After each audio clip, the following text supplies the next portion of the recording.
Hello and good afternoon, everyone. Welcome to BNR's Transfer Daily. Guys, what's going on? It looks like we have seen some movement in regards to the transfer of Darwin Nunez to Napoli. I think that's where we will start.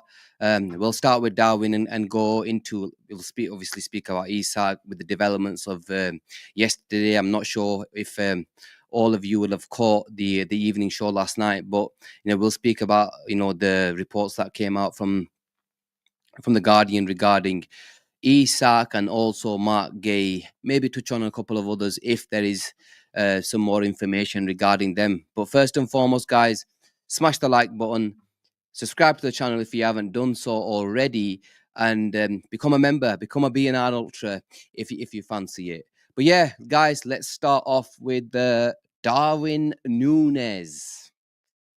Darwin Nunez, we received some information today. I'll bring up the tweet.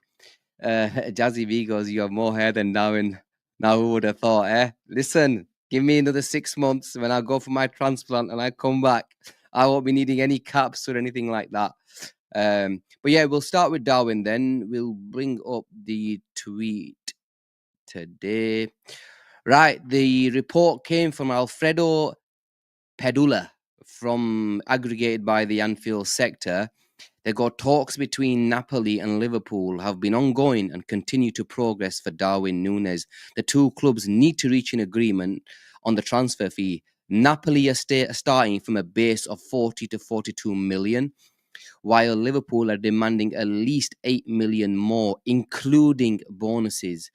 Now, if I look at the fee, then, if I'm honest, I wanted £50 million minimum for Darwin Nunez. I thought that would be the starting sort of figure if we managed to get Darwin over the line, sell Darwin to Napoli. But of course, without the Saudis coming in, it seems like with him having his heart set on a move to Napoli and to Serie A, I think that we're going to have to give in a little bit in regards to the fee itself. So the starting base, which they've mentioned, is 40 to 42 million euros. Liverpool are commanding around 50 million euros. If you look at it from then, I think a deal will probably get done at around 48 million euros, 49, 48, 47 million euros. When I look at it, and I think Liverpool will probably want a bunch of that up front. So it'll be interesting to see how this deal pans out, especially over the next couple of weeks, because we all know that Liverpool want to sell Darwin Nunez. We all know Darwin wants to leave. And there is a reason why we need this deal to be completed before Liverpool attack the transfer market again. So you look at Darwin, and I think I said there'll be some sort of movement this week. I think by the time we get to next week, we will really see a lot of movement in terms of the transfer window, and Darwin is probably on the top of the list when it concerns outgoings. He's the one after Jarell Quansah, regarding, he's probably going to be the one that's going to be leaving soon. It's practically agreed and a done deal. We even saw somebody's put up a tweet. I'll bring that up regarding Jarell Quansah. Esan goes, confirms Liverpool buyback option of Jarell Quansah is worth in the excess of 60 million euros and will only be available from 2027 onwards. It made the deal possible for Leverkusen. So yeah, look, if I'm honest, he was Quansah's practically a done deal, signed and sealed. And the next one, it looks like it's going to be Darwin Nunez. So now in terms of outgoings, we've seen Kelleher leave. We've received 10 million euros for number 66. And, Jarell Quansah leave. And the next one on the list is Darwin Nunez. So I'm pretty confident this deal will get done. I think we're just waiting for real negotiations in terms of the transfer fee. And once this deal is done, we will see Liverpool go into the market harder and go again in terms of phase 2 of bringing in a few players that need to be bought in.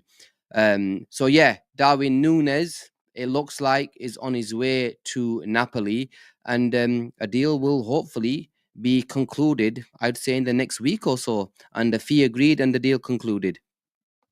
So the next one that we wanted to speak about, look, you know what? Let's speak about Kirkes. I think that's going to be somebody that's probably going to, hopefully, we'll receive some sort of good news today. Fabrizio Romano reported that Milos Kerkez has signed his contract at Liverpool yesterday. Clubs also exchanged all documents. Club statement to follow soon. Yeah, look, I think Kerkez, it'll definitely, I'm pretty sure that it will be Milos Kerkez day today. And he will probably sign his contract is signed. We will probably see the announcement at some point today. To be fair, I was expecting that deal to be completed yesterday. But I think once it got to 7 o'clock, and no deal was announced, I was pretty certain that it'll be at some point today. So we will look to get that deal completed and a statement from the club at some point today. Let's go some comments before I move on to anyone else. Yep, guys, the boardroom, smash the likes and subscribe to the channel. Please do subscribe to the channel. Let's try, and we are on our way to 20k. And yeah, so I would really appreciate if you guys smash the like button, subscribe to the channel if you haven't done so already, and we take it from there. Quite a few comments regarding the fee for Darwin Nunez. Some, get out goes £50 million would have been perfect. Yes, like I mentioned, that's the fee that I really wanted. And I thought that, I would have been really happy with that fee, but it feels as though we're going to have to cut our losses to an extent, and that will deal with, it is what it is at times. Sometimes you just got to say, okay, we take a slight loss, we move on. As long as now we're going hard for the number one target, I'm all in. The next one, I think, that's Daft side. Big up. He goes, will Elliot begin after the under 21s? Yeah, I think, look, that's a fair point regarding Elliot, guys. Is Harvey Elliott, make no mistake, we all know he's probably on his way. He wants to probably leave. His time at Liverpool is on his, towards his end. He wants to play the first team football, and we saw reports about him being linked to Brighton last week. I think this deal we'll see a lot more murmurings and concrete interest in Harvey Elliott once he returns from under 21s. I think they're in the semi-final now. They beat Spain in the quarters, I think. So they're in the semi-final, and yeah, so it looks like Harvey Elliott's future will be decided once the under 21s competition has been completed. He's an interesting one because I think there's a lot of interest in in Harvey Elliott. Brighton, I know Wolves were interested a few weeks ago as well. He always seemed to have a good game against Wolves. I think he's got a couple of goals against them as well. I remember that late winner he scored a goal against them away at Molineux. And it'll be interesting to see how that this deal pans out. I won't be surprised if one of the big sides, when I say one of the big sides, I mean a Newcastle, an Aston Villa, come knocking on the door for Harvey Elliott.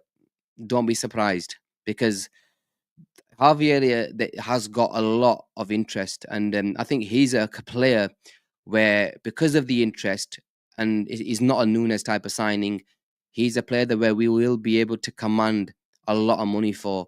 And I personally think Liverpool will hold out for at least 45 million. I believe that they will hold out for 45 million for Harvey Elliott. Your thoughts, guys, in terms of Harvey Elliott then? Where do you, in terms of fee, what sort of fee would you think Liverpool will command for a Harvey Elliott this season? I believe it's 45. It'll be interesting to see what the comments feel about the fee for Harvey Elliott. So yes, let's see what happens with that one. Harvey. Vanch goes 45 million. Erling goes 40 million minimum. Malcolm goes 40 million. Yeah, look, I'm with you guys. 40 million. Girard goes 40 million, including add-ons. Kush on the cop, 45 with add-ons. Say 40, Esan 45, 50. Cathal goes keep Harvey. Cathal, I think he wants first team football now, mate. He wants first team football. We can't offer him that. We've just brought in another player that sort of plays in his position, where the number 10 position isn't really going to be his. So I can't see him not leaving. He's made it practically clear now that he wants to leave. So look, we can't begrudge him. He's a diehard Liverpool fan. Gave everything for this football club. And sometimes there comes a time where you got to say goodbye to one of the players that you love. We all deep down have got a love for Harvey Elliott. He's a proper fan's favourite, and he left everything on the pitch for us. And yeah, I have no issues with him. Ash, big up Ash, 35 plus 10 regarding add-ons. Kieran Doyle goes 40 millions. Take it and run 100%. Look, if we was to, I want 45, and I think Liverpool will try to get 45, especially if there is a transfer, war, call it, between a few of the other teams. So it'll be interesting to see what happens. But I think I want that type of fee for Harvey Elliott. Right. Yeah, a lot of people, I think we're all on the same sort of page. 45, 40 million sort of range. And I think that's a fair sort of fee for Harvey Elliott. Right, where we go. Let me just go through a few more comments. Ben Williams, Justin, only half a man without the glasses. Yeah, Ben, no glasses today. My contacts are in, so I'm all good.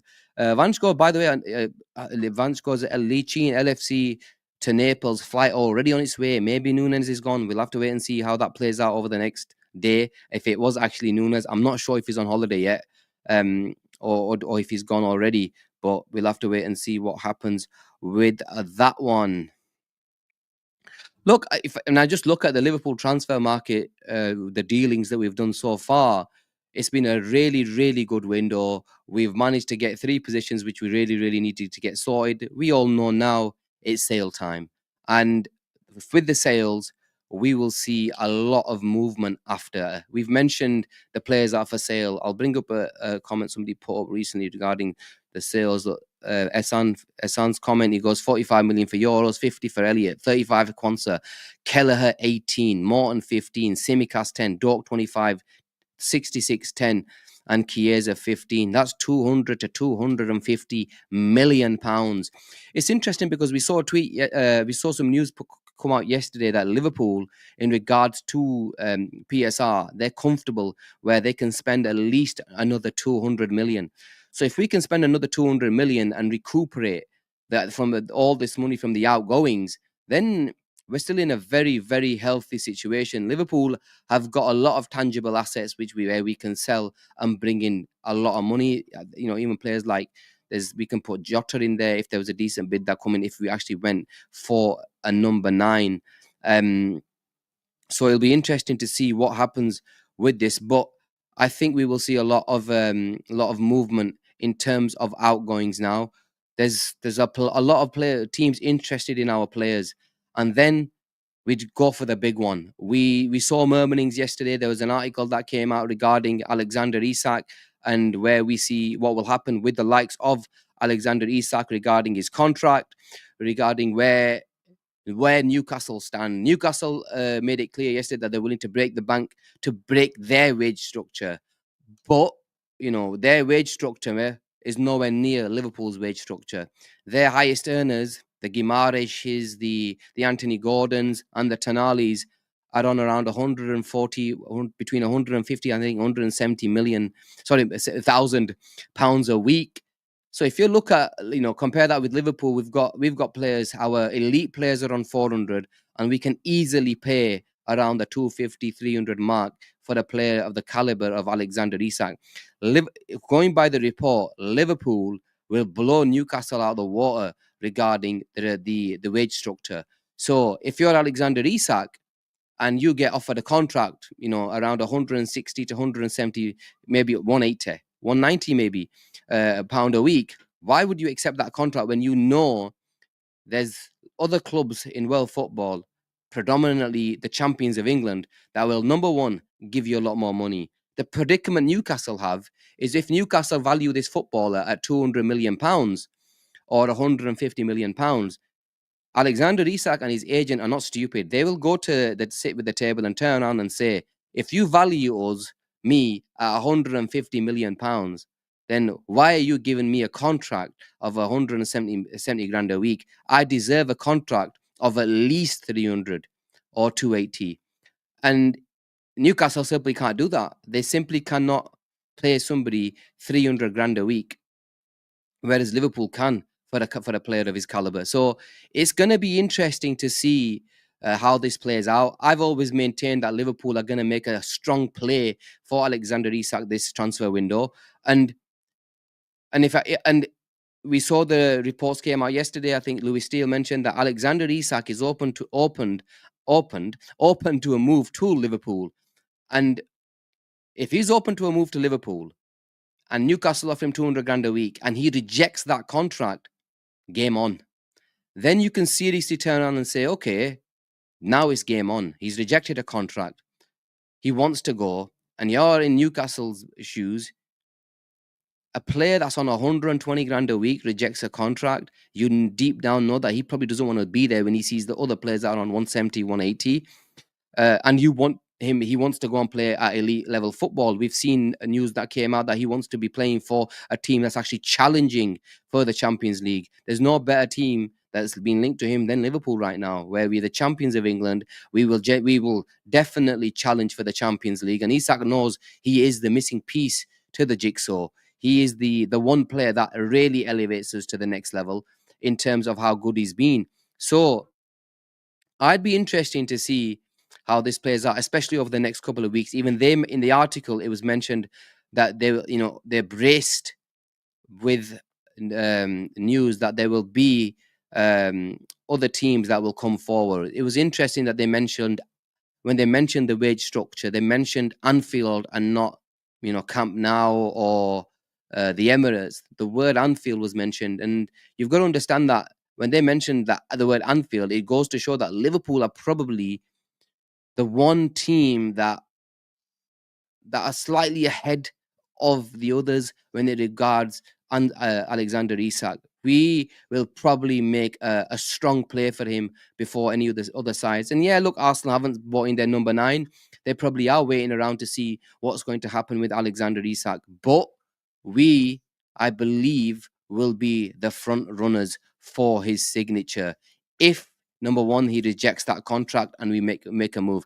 We will make a move, definitely, because I believe Alexander Isak probably wants the move, and he has probably, through his agent, he rejected his agent and him rejected the contract last year, because they didn't want to sign. They waited till this year now. If he rejects a contract, or he doesn't want to speak about a contract for 2 years in a row, surely Newcastle will have to start looking at, okay, let's try and recuperate at least 120 to 130 million pounds, and then we can go on and look at the market and improve our football team. Asim mentioned on the show that this is their Coutinho moment, where they sell a star for a lot of money, for around, we got 130 or 145, I can't remember the exact fee now, and we use that money to really spend the money and bring in a few players who are going to elevate the side. And that's what we did. This is their Coutinho sort of moment, where they sell their star and bring in a few players, especially with the PSR issue, that they can bring in a few players and really go and solidify themselves as one of the biggest sides in England, where they can try and get Champions League back to back, because they've not done that yet. So it'll be interesting to see how that pans out. Farouk Gautin, what is the max we offer for Isak, or is this a deal we must pay the amount Newcastle want? Look, it's going to be a British record fee. Make no mistake. We all know that. A British record fee, you're talking 120 million pounds. Newcastle's, the figures that came out of Newcastle, they're baloney figures. 200 million. They're in cloud cuckoo if they think they're going to get anything anywhere near that. I genuinely believe a fee of around 130 million, guaranteed 140 makes the deal happen. But I think 130 gets the deal done. And Liverpool will, I think, if we can bring in, with the players that we've got to sell, 130 makes sense. It's a lot of money. Don't make no mistake, it is a lot of money. But when you want to shop at the top table, and that's where we're at right now, you have to pay the door. And if you want to go back to back, and you really want to show might about regarding the football team, how big we are as a football club, and really make statements, this is the summer to make it. and we're so far, guys, we're making real statements in the window. All three of our summer signings have been our number one targets. We've not settled for second best. We've beaten a lot of teams to get the signings of Verts, Kirkes, and Frimpong over the line. So it makes complete sense to show might in the window by going in hard. And we could have a period of domination. And I think that's what Liverpool will look at, thinking we are at the top now. City are not the City of 6-7 years ago. They're going again. They've got to prove themselves again. If they can go again, new players, can they do or emulate what that great City side of 5 or 6 years ago did? That's a question. It's not a guarantee. Arsenal, great side, play good football, haven't managed to get it over the line yet. And they've got few of their players with 2 years left on their contracts. I think Saka and Saliba have got 2 years left. They're going to have to make players well. They're going to have to try and go hard in the market and bring in players that's going to try to take them to another level. But I think we're ahead with the players that we've signed. And if you make a statement signing in Alexander Isak, I genuinely believe that there is possibility that we could be in for an area of domination where we can go hard every single season. The players that we've bought, 22, 23, 24-year-olds that are ready to go again. We've got the likes of Gravenberch, Maka. These ain't old players. The only ones from the old guard, Alisson, Salah, and what's his name, and Van Dijk. They're the three all from the old guard. Even Robbo's going to be leaving this summer, so there's gonna, that shows that Liverpool are planning on building a super team. And if we're building a super team, that means going in hard and bringing in the right players. Alexander Isak, for me, is a player that doesn't just bring you a 9. He's a sort of replacement for Salah's output, where he gives you 20 plus goals and an assist this season that's just gone. He will be able to take away the burden, and so will Florian Wirtz, where we're not solely reliant on Mohamed Salah to give you output, to give you the creativity. We've got other players being able to take that away. Just imagine a front four of Diaz, Salah, Wirtz, and Isak at Anfield in a home game. That we're literally going to blitz teams, because that is a scary, scary front four. You look at PSG, we're up against them boys now. DSG's front four, I thought, have been sensational. I include Barcola. I know they play with a 3, but I'm including front four. And Slot will have seen that game. We mentioned previous years. Slot would have seen that game and seen the level Liverpool Football Club have to be at to challenge on every single front, and especially if they want to go and try to win big years. So you have to go in and bring in the right players.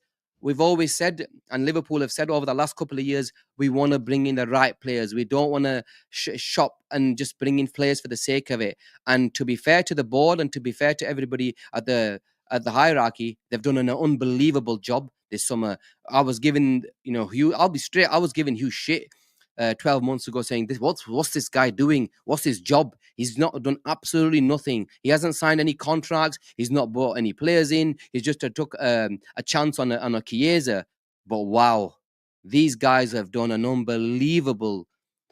This is a summer of madness, I call it. This summer has been Hughes' summer of madness, where they've gone out and done every single thing so far that's expected of them, times that by 10, because not one of us expected a player of Florian Wirtz's caliber to be playing for Liverpool Football Club at the start of this summer. I'll be honest, we were looking at the likes of Simmons, we saw Rayan Cherki we were linked to, and if we managed to bring in a Mark Guehi and a striker, and under Alexander Isak, that it just them 5 players, I think this summer, this window has been the biggest window in probably the history. It is definitely the history of Liverpool, but in terms of success rate, I don't think there's a team in England have ever got 5 players, all their number one targets, all in the same summer, and spent money and beat all the big sides to the signature of these players. So I'm looking forward to the next few weeks. I'm looking forward to what Liverpool do in the window.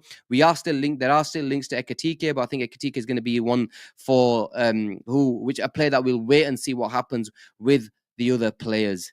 But yeah, I've spoke quite a bit. I'll go through some comments. Rayan, big up Rayan. Liverpool Football Club are shopping at the top table. It's only been 10 years we were signing the likes of Barini, Aspas, Alberto, Manquillo, Markovic, etc. Bloody hell, man. I remember them days. I really remember all them days looking at all these signings and thinking, what the bloody hell is going on with this football club? And it really hurt because I'm like, bloody, you'd see United. I remember the summer where they signed Nani, Hargreaves, and Anderson for, I think, 18, 19 million pounds. That was a lot of money back then. And I was looking at them thinking, oh, wow, man, these guys are champions, and they've gone and bought young players who were on the up. Of course, Anderson didn't hit the heights, but it hurt as a Liverpool fan. We weren't able to get our players. We'd miss out on so many players that would go to other clubs, players that we couldn't get because of bloody financial constraints. We couldn't buy players. We couldn't sell players. We'd buy 5 players because our squad wasn't that great, and they'd all be like 4 or 5 million, and it'd really get to us at the time. But I completely agree. Liverpool Football Club is at the top table, and we were at the top table 5 years ago. Make no mistake, we were there. But the truth is, we didn't. Man City were great, but I genuinely believe we could have gone harder in the windows and made more statement signings, and we didn't. Hence why there was times when fans would sit back and go at the owners at the time, thinking we're at the top of world football, we're one short, just give us what we need, give us a few. But we left short. We fell slightly behind.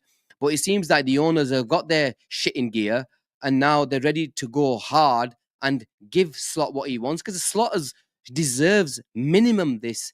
Signed one player that I didn't play all season, 120, 30 minutes he played, and still delivered the title. So they backed him and said, you know what?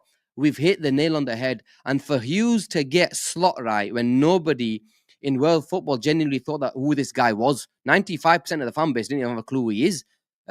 So we'll have to get, we have to give a load of credit to the board, to Hughes, Edwards, and everybody else on there. Big up Shide. Shide says hello. Shide, tomorrow be ready. You're on. Just a quick giving you a heads up. 1 o'clock, you're on with Asim tomorrow. Right. More. Let's go through some more comments. Farouk goes, smash the like button and join the BNR Ultras. Defo, guys, smash the like button, subscribe to the channel. And yes, the BNR Ultras is well on its way. We are bringing a lot more content, load of content coming your way. And yeah, people that are on the WhatsApp group, we have a good laugh. We have a laugh and a joke. To be fair, I haven't been as active. I think Asim and the rest of the lads are quite active on there. So please, if you can become members, fair play. Oh, bloody hell. Amar goes, Raul Morales, what a player. He's a funny one because I really liked him. He's one player that I really like, but if I give you a player that I was absolutely over the moon of signing, you guys are going to give me shit, and that was Alberto Aquilani. I adored Aquilani when he was at Roma, and I was buzzing that, you know what, I was devastated we lost Xabi Alonso. You know what? Question. I was devastated with Xabi Alonso, but Aquilani hurt me because I was happy we signed him and he did absolute shite. Right. Question to everybody on the chat. Let's have a bit of a laugh.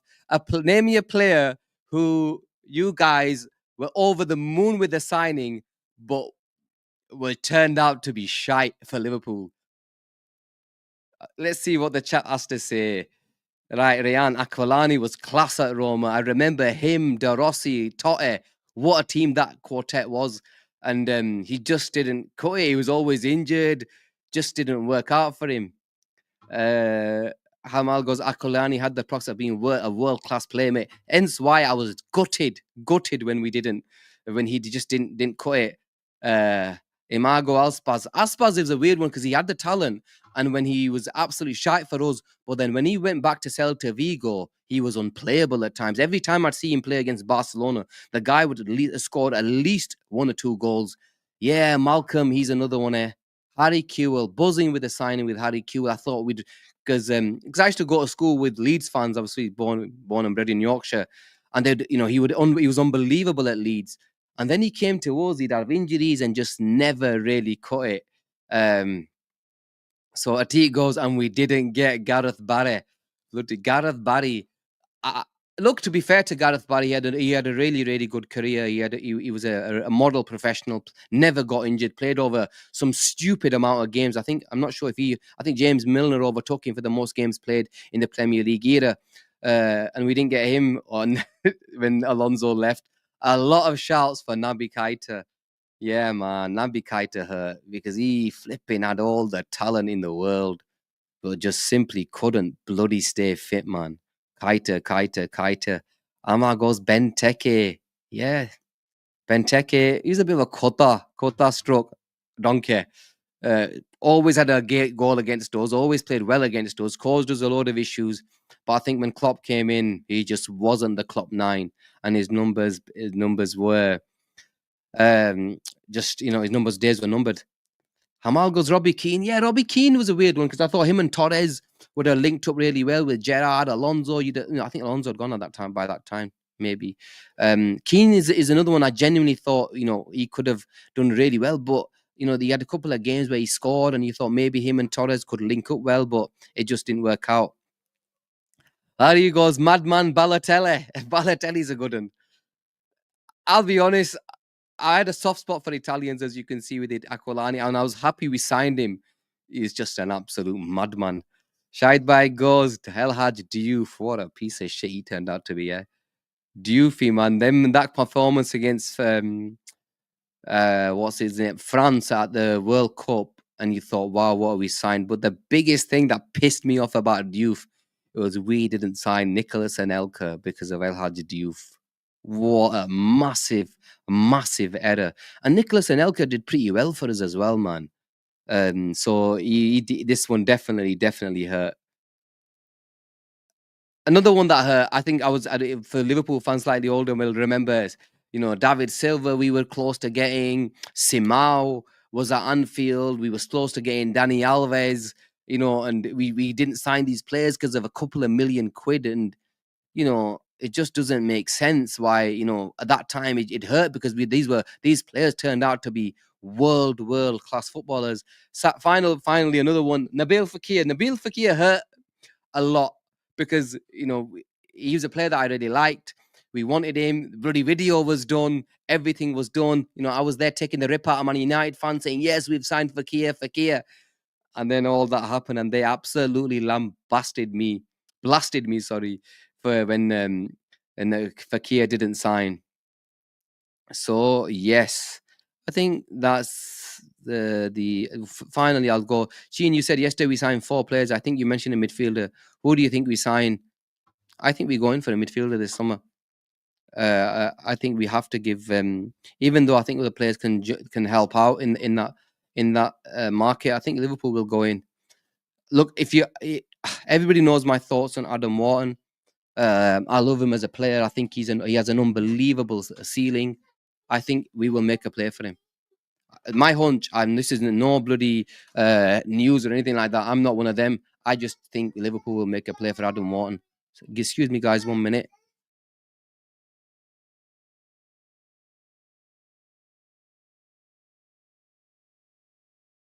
Yeah, sorry guys. Yeah, a lot of people have mentioned Simao. Simao was a done deal. I remember Benfica turned up to Anfield in the round of 16 game, the Champions League 2006, and he scored an unbelievable goal at the Cop end.